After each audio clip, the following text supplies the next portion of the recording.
తెలంగాణలో అధికార కాంగ్రెస్ ప్రతిపక్షం బీఆర్ఎస్ మధ్య వాటర్ వార్ తారస్థాయికి చేరింది. రేవంత్ రెడ్డి సీఎంగా బాధ్యతలు చేపట్టినాటి నుంచి కాళేశ్వరం ప్రాజెక్టులో అవకతవకలు, లొసుగులపై దృష్టి సారించారు. ప్రతిపక్షంలో ఉన్న సమయంలో కాళేశ్వరం ప్రాజెక్టులో భారీ ఎత్తున అవినీతి జరిగిందని ఆరోపణలు, విమర్శలు చేసిన రేవంత్ అధికారంలోకి రాగానే ఆ అవినీతిని వెలికితీయడంపై దృష్టి పెట్టారు. ఈ క్రమంలో ఒక్కో అడుగు ముందుకేస్తున్నారు. బీఆర్ఎస్ ప్రభుత్వంలో జరిగిన అవినీతిని ప్రజల ముందు పెట్టడంలో రేవంత్ అనుకో సఫలమవుతుంది. గత ప్రభుత్వ హయాంలో అవినీతిపై కాంగ్రెస్ ప్రభుత్వం ప్రశ్నిస్తూ ఉండడంతో ప్రతిపక్ష పార్టీ కొత్త వాదన తెరపైకి తెచ్చింది. నాగార్జున సాగర్ శ్రీశైలం ప్రాజెక్టులను కృష్ణా రివర్ మేనేజ్మెంట్ బోర్డుకు అంటే కేఆర్ఎంబీ అప్పగించడాన్ని బీఆర్ఎస్ పార్టీ తప్పుపట్టింది. కాంగ్రెస్ హయాంలో తెలంగాణకు నీటి పంపకాల విషయంలో తీవ్ర అన్యాయం జరుగుతుందని ఆ పార్టీ నేతలు వాదిస్తున్నారు. అయితే ఆ పాపమంతా మాజీ సీఎం కేసీఆర్దేనని కాంగ్రెస్ నేతలు కౌంటర్ ఇస్తున్నారు. ఈ క్రమంలోనే అసెంబ్లీలో కృష్ణానది ప్రాజెక్టులు, కేఆర్ఎంబీ సంబంధిత అంశాలపై చర్చ జరిగింది. అసెంబ్లీలో సీఎం రేవంత్ రెడ్డి, మంత్రులు ఉత్తమ్, కోమటిరెడ్డిలు గత బీఆర్ఎస్ ప్రభుత్వంలోనే తెలంగాణకు నీటి వాటాను సాధించుకోవడంలో అన్యాయం జరిగిందని తీవ్ర స్థాయిలో మండిపడ్డారు. ఇక కేసీఆర్ తెలంగాణకు దక్కాల్సిన నీటిని ఆంధ్రాకు అప్పగించారంటూ విమర్శించారు. కేసీఆర్ అసెంబ్లీకి ఎందుకు రావడం లేదని ప్రశ్నించారు. బీఆర్ఎస్ ప్రభుత్వంలో ఆయన ఆధ్వర్యంలో జరిగిన అవినీతి బయటపడుతుందనే కేసీఆర్ అసెంబ్లీకి రావడం లేదని కాంగ్రెస్ సభ్యులు అన్నారు. అయితే అసెంబ్లీలో బీఆర్ఎస్ తరపున హరీష్ రావు మాత్రమే అధికార పక్షానికి సమాధానమిచ్చే ప్రయత్నం చేశారు.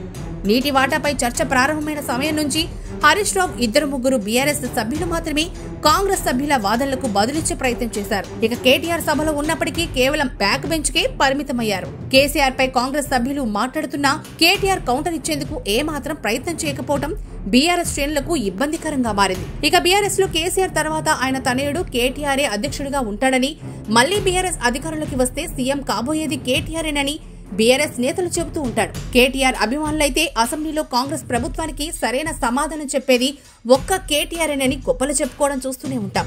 అంతేకాకుండా బీఆర్ఎస్ కార్యనిర్వాహక అధ్యక్షుడిగా కేసీఆర్ ఆబ్సెన్స్ లో గట్టిగా మాట్లాడాల్సింది.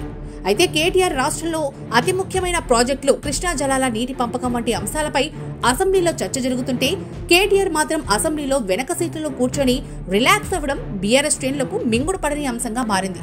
ప్రాజెక్టుల అంశంపై చర్చ కాబట్టి గత ప్రభుత్వంలో ఆ శాఖకు మంత్రిగా హరీష్ రావు ఉండడం వల్ల హరీష్ రావే అధికార పక్షం వాదనలకు సమాధానం చెప్పారని పలువురు బీఆర్ఎస్ నేతలు చెబుతున్నప్పటికీ కేసీఆర్ తర్వాత నేనే అని చెప్పుకునే కేటీఆర్ కు అన్ని అంశాలపై అవగాహన ఉండాలని, అన్ని విషయాల్లో ముందుండి అధికార పక్షం వాదనలను తిప్పికొట్టాలని, కానీ పార్టీ కష్టకాలంలో నాయకుడిగా ముందుండి నడిపే లక్షణాలు కేటీఆర్ లో లేవని పలువురు బీఆర్ఎస్ నేతలు పేర్కొంటూ ఉండడం గమనార్హం. మరోవైపు అసెంబ్లీ సమావేశం ముగిసిన తర్వాత కేటీఆర్ ఓ ట్వీట్ చేశారు.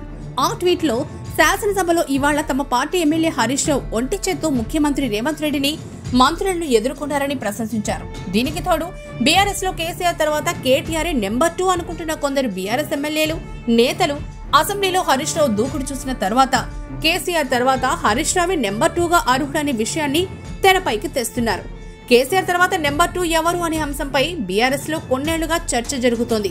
అధిక శాతం మంది బీఆర్ఎస్ ఎమ్మెల్యేలు, ఇతర ప్రజా ప్రతినిధులు, పార్టీ కార్యకర్తలు సైతం కేటీఆర్ నెంబర్ 2 అని పేర్కొంటూ వచ్చారు. ప్రస్తుతం బీఆర్ఎస్ అధికారం కోల్పోవడంతో కేటీఆర్ అసెంబ్లీలోనూ బయట అధికార పక్షానికి గట్టి కౌంటర్ ఇవ్వలేకపోతున్నారు.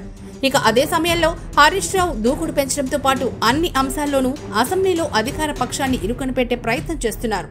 దీంతో కేటీఆర్ వర్గీయులుగా ఉన్న ఎమ్మెల్యేలు, ప్రజా ప్రతినిధులు సైతం ఎప్పటికైనా బీఆర్ఎస్ కు నెంబర్ 2 హరీష్ రావేనన్న అభిప్రాయానికి వస్తున్నారట. కేటీఆర్ రాబోయే రోజుల్లోనూ ఇది నా అంశం కాదులే, గతంలో ఇది నా శాఖ కాదులే, నేను మాట్లాడడం ఎందుకని అసెంబ్లీలో బ్యాక్ బెంచ్కి పరిమితమైతే పార్టీలోనూ బ్యాక్ బెంచ్కు వెళ్లాల్సిన పరిస్థితి ఏర్పడుతుందని కేటీఆర్ అభిమానులు ఆందోళన చెందుతున్నారట.